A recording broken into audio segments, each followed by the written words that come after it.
Bi destpêka demsala zivistانî gelek pirsgirêk di ciyana neşteciyên Herêma Kurdî derdikeve, bi taybet di berdewamiya buhabûn û kêmbûna nirxê alavên germkirinê di bazarê de û pirsgirêka herî mezin ew kêmbûna mazotê û têzanî got nirxê lîtra mazotê digihe ji 55 lêreyên Sûrî.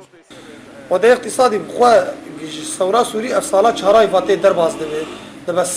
كسالة سياسية ملت قال كي زحمتي درباز دبي خاصة ازستاني دي يعني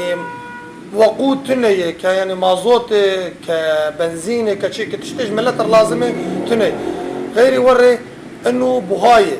يعني بهابون في تشتي تقال كي هي هر ملت نكار في تشتي بقدمينه برميلا مازوتي مثلا بده 15000 بكره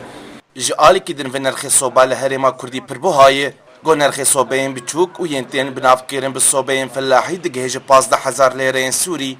û nirxê sobeyên meztir digihe ji 30000 lêreyên Sûrî. Lê sobeyên gotên naskirin bi sobeyên olmar nirxê wan gihaştî 100000 lêreyên Sûrî. بري حمد شباي نقو بهاي يعني يقول صوبه وبنج صوبه 1000 فروجي سلاكي بو حزا ولكم ريتن مواتن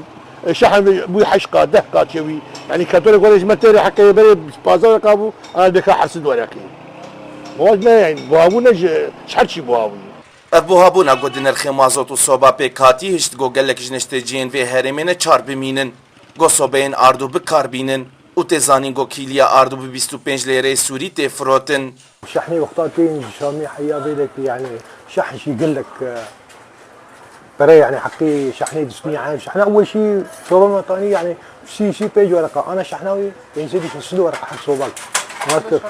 اسعاري وان بني اقدر يعني واخك كيف ما كيف جماعتين تنور جيشاتي ازوان تصلح Ev sala siyemînê got neşteciyên Herêma Kurdî astengiyê di jiyana xwe divînin di demsala zivistanî de bi sedemê kêmbûn û buhabûna nirxê alavên germkirinê û ev yek bû sedemê got ew pirs bikin gelo ev rewşa wê ta kengî berdewam bike. Sa'd û Nisîn Orient News, Dirbêsiyê.